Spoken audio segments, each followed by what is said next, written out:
Hello বন্ধুরা, নমস্কার সকলকে। আশা করি সবাই ভালো আছো, সুস্থ আছো। আমার চ্যানেলে তোমাদের সকলকে আবার একবার স্বাগতম। আজকে চলে এসেছি আবার একটি নতুন ভিডিও নিয়ে। আজকের ভিডিওটি একটু আলাদা হতে চলেছে। আজকের ভিডিওটি হচ্ছে একটা ট্রাভেল ব্লগ বানিয়েছি আমি। আজকে আমরা যাব ডিগলিপুর থেকে নিম্বুডেরা। এখন বাজছে সকাল 5:10 আর আমরা রেডি হয়ে গেছি, বেরিয়ে পড়েছি নিম্বুডেরার উদ্দেশ্যে, তাও 2 হুইলারে। আমাদের বেরোনোর কথা ছিল আরও একটু আগে, আমরা তাড়াতাড়ি বেরোবো ভাবছিলাম 4:45 অবধি বেরোবো, কিন্তু সকাল সকাল শাশ্বত একদম ঘুম থেকে উঠতে চাইছিল না, ভীষণ বায়না করছিল, অনেক কান্নাকাটি করছিল। ওকে জোর করে তুলে রেডি করে বেরোতে বেরোতে একদম 5:10 হয়ে গেছিলো। শাশ্বতর বাবা ভীষণ রাগারাগি করছিল কেন এত লেট হয়ে গেছে করে, কিন্তু একটা ছোটো বাচ্চা থাকলে সাথে সবারই এরকম অসুবিধা হয়। তবু আমরা বেরিয়ে গেছি, বেরোতে বেরোতে 5:10 হয়ে গেছিলো। দেখো আমরা ডিগলিপুর বাজার ক্রস করে আমরা একদম জঙ্গলের রাস্তায় পৌঁছে গেছি। তো যখন ঘর থেকে বেরিয়েছি, শাশ্বতর বাবা আমাকে বলেছিল সাথে করে একটা হুডি নিয়ে নিতে, কিন্তু যেহেতু এখন একটু গরমের সময় তাই আমি ওকে মানা করেছিলাম, বলেছিলাম না আমার হুডি চাই না। তবে আমি শাশ্বতকে ফুল হাতা জামা প্যান্ট পরিয়ে নিয়ে এসেছিলাম। কিন্তু যখনই এই জঙ্গল রাস্তাটাতে ঢুকেছি, টেম্পারেচারে অনেক বড় একটা ডাউনফল আমি ফিল করেছিলাম। রাস্তাটা পুরো একটু ফগি টাইপেরই ছিল, মানে একটা শীতের দিনে সকালের মতনই লাগছিল। শীতের দিনে যেমন কুয়াশা ভরা রাস্তা থাকে তেমনই লাগছিল। অত বেশিও ছিল না, কিন্তু একটু ফগি একটু অল্প কুয়াশা ছিল। রোদের আলো এখনও পৌঁছে পারেনি রাস্তা অবধি। পুরো রাস্তায় আমি এক জায়গায় কি 2 জায়গায় একটু রোদের আলো পেয়েছিলাম।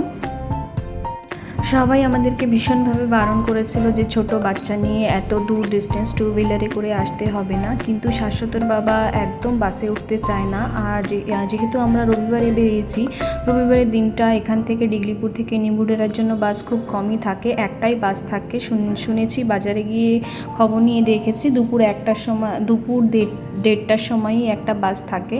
তো বুঝতে পেরেছি যেহেতু সারাদিনে একটা বাস, তাই ভীষণ ভিড় হবে। তাই শাশ্বতর বাবা বললো বাচ্চা নিয়ে, সাথে আমাদের ব্যাগ লাগেজও ছিল, তো বাচ্চা নিয়ে যাব না, তো বললো 2 হুইলারেই যাব। তো আমি যখন গুগল সার্চ করলাম যে ডিগলিপুর থেকে নিম্বুডেরা ডিস্টেন্সটা কত, তখন দেখাচ্ছিল 90 কিলোমিটার অ্যাপ্রক্স, আর 2 ঘন্টা মোটামুটি 2 আওয়ার্স তো লাগবে গাড়িতে। তো আমি ভীষণ ভয় পেয়ে গেছিলাম যে ছোট বাচ্চা নিয়ে এত দূর ট্রাভেল কি করে করব। কিন্তু শাশ্বতর বাবা বলেছিল তুমি টেনশন নিও না, আমি একবারে গাড়ি চালিয়ে যাব না, মাঝে মধ্যে একটু মাঝখানে একটু রেস্ট করে তোমাদেরকে নিয়ে যাব। কথা বলতে বলতে দেখো আমরা প্রায় 1 ঘন্টা রাস্তা ক্রস করে নিয়েছি। এখন আমরা পৌঁছে গেছি মোহনপুর বলে একটি জায়গা। এখানে একটু চা খেয়ে একটু রেস্ট করে আমরা আবার বেরিয়ে পড়ব নিম্বুডেরার উদ্দেশ্যে।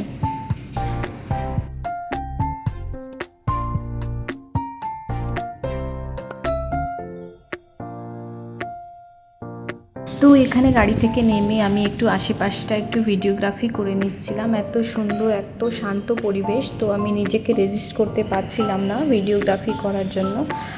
যেহেতু আমরা বাড়ি থেকে অনেক তাড়াতাড়ি বেরিয়েছি, তাই শাশ্বতকে কিছু খাওয়ানো হয়নি, আর ও এতই কান্না করছিল যে ওকে কিছু খাওয়ালেও ও খেত না। তাই শাশ্বতর জন্য দোকান থেকে কিছু একটু বিস্কিট নিয়ে আমরা দুজনে একটু চা খেয়ে আমরা আবার বেরিয়ে পড়েছিলাম নিম্বুডেরার উদ্দেশ্যে। সকলে যখন এত করে মানা করছিল যে ছোট বাচ্চা নিয়ে 2 হুইলারে করে আসতে হবে না, আমিও ওর বাবাকে ভীষণভাবে বারণ করেছিলাম যে সবাই যখন এত করে বলছে তো যেতে হবে না, চলো আমরা বাসেই যাই। কিন্তু শাশ্বতর বাবা তো বাসে উঠতে চায় না, ও বললো না আমি গাড়িতেই যাব। তাই আর ওকে বেশি বাধা দিলাম না, বেরিয়ে পড়লাম 2 হুইলারেই। তো আমরা যখন এখানে এসেছি, আমরা কাউকে না বলেই বেরিয়ে পড়েছিলাম ঘর থেকে, কেউ জানে না যে আমরা বেরিয়েছি নিম্বুডেরার উদ্দেশ্যে। আর আমরা যখন ওখানে পৌঁছেছি তখন হয়তো সবাই ঘুম থেকেও উঠেছিল না। আমরা 5:10 বেরিয়েছি ঘর থেকে, আর ওখানে পৌঁছাতে 7টা বেজে গেছিলো। এর মধ্যে কেউ আমাদেরকে ফোনও করেনি, জানে আমরা 7টা অবধি ঘুম থেকে উঠি না রবিবার দিন, তাই আমাদেরকে কেউ ফোনও করেনি সকাল থেকে। আর সবাই জানে হয়তো আমরা ঘুমাচ্ছি, কিন্তু সেই ঘুমানোর সময় আমরা নিম্বু ডেরাতে পৌঁছেও গেছিলাম। তো কথা বলতে বলতে দেখো আমরা অস্টিন ব্রিজ করে একটা ব্রিজ এখানে পৌঁছে গেছি। এই ব্রিজটা এত সুন্দর ছিল যে আমি ওকে বলেছিলাম এখানে একটু দাঁড়াও, এখানে দাঁড়িয়ে একটু ফটোগ্রাফি ভিডিওগ্রাফি করে তারপরে বেরোবো। মোহনপুর থেকেও প্রায় 45 মিনিটস মতন ট্রাভেল করার পরে আমরা এখানে অস্টিন ব্রিজ করে এই ব্রিজটার এখানে পৌঁছেছি। এত সুন্দর ছিল ব্রিজটা, আর নিচে দেখো যে জলের ডেপটা দেখতে পাচ্ছ, এটা ভিডিওতে হয়তো অল্প দেখাচ্ছে কিন্তু রিয়েলে চোখের সামনে দেখলে অনেক বেশি হাইট জল থেকে এই ব্রিজটার। এই ব্রিজটা নাকি 2004-এ যে সুনামি আর ভূমিকম্প এসেছিলো ভীষণভাবে ড্যামেজ হয়ে গেছিলো, কিন্তু তারপরে এটাকে ঠিক করা হয়েছে। এখন ঠিকঠাকই আছে, এখন ভালো অবস্থাতেই আছে। এখানে আমি একটা ডগিও পেয়ে গেছিলাম, একদম ওর যেন ম্যাল নিউট্রিশন হয়ে গেছিলো, জানি না এখানে কোথা থেকে এসছে। এখানে তো আশেপাশে কোথাও লোকালিটিও নেই। ওর অবস্থা দেখে ভীষণ করুণই মনে হচ্ছিলো আমার, তাই আমি শাশ্বতের জন্য একটা বিস্কিটের প্যাকেট নিয়েছিলাম, ওখান থেকে ওকে 2টো বিস্কিট দিয়ে দিয়েছিলাম বার করে। কিন্তু ও এত বেশি ভয় পাচ্ছিলো, আমার কাছেই আসছিল না, তাও আমি ওকে ছুঁড়ে দিয়েছিলাম একটু দূরে। পরে দেখেছি ও গিয়ে খাচ্ছিল।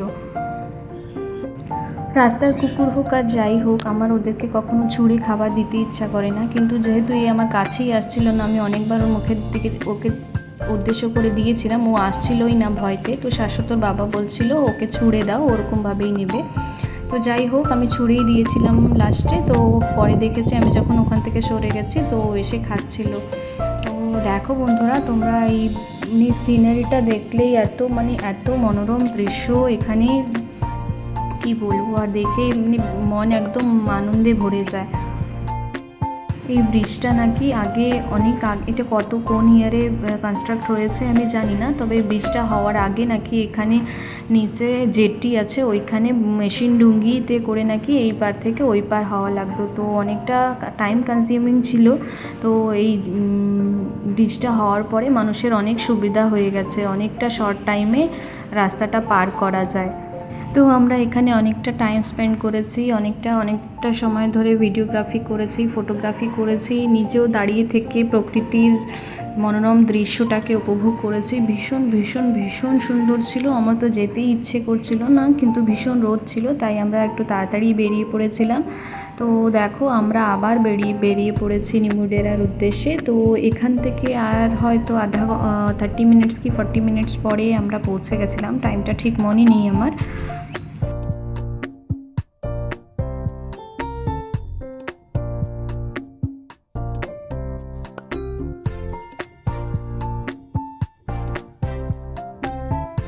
তো অস্টিন ব্রিজ ক্রস করার পরে আমি আর সেরকমভাবে রাস্তার ভিডিওগ্রাফি করিনি, কারণ রাস্তার ভিডিওগ্রাফি অনেক বেশি করা হয়ে গেছিলো আর আমার ভিডিওটাও অনেক লেন্দি হয়ে যাচ্ছিলো, তাই আমি আর বেশি ভিডিওগ্রাফি করিনি।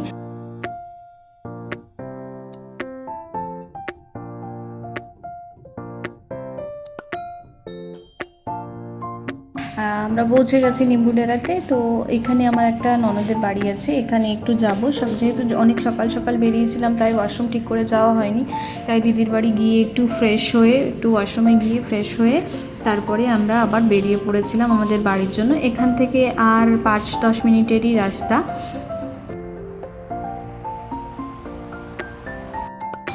শাশ্বত উঠে পড়েছিল ওর একটা পিসির কোলে। ও যেহেতু এই পিসিকে কখনো দেখেনি আগে, তাই ও ভীষণ কান্না করে দিয়েছিল, নতুন কারুর কোলে যেতে চায় না, তো অনেক কান্নাকাটি করে দিয়েছিল। আর তারপরে আমরা বেরিয়ে গেছিলাম আবার আমাদের বাড়ির উদ্দেশ্যে। দেখো আমরা পৌঁছে গেছি। তো আমার ভিডিওটা অনেকটাই লেন্দি, তাই আমি পার্ট করে বানাচ্ছি, এর পরের পার্টটাও আসবে। শাশ্বত প্রথমে তো ঠাকুমার কোলে যাচ্ছিল না, কারণ অনেক দিন পরে দেখছিল ঠাকুমাকে, কিন্তু পরেও গেছিল। আজকের ভিডিওটি আমি আপাতত এখানেই শেষ করছি, এর পরের পার্টগুলোও আসবে। আমি নিম্বু ডেরায় কেন গেছি, কিসের জন্য গেছি তোমাদেরকে নিশ্চয়ই জানাবো। আর তোমাদের যদি আমার ভিডিওটি ভালো লেগে থাকে তো please like, share and subscribe করে দিও।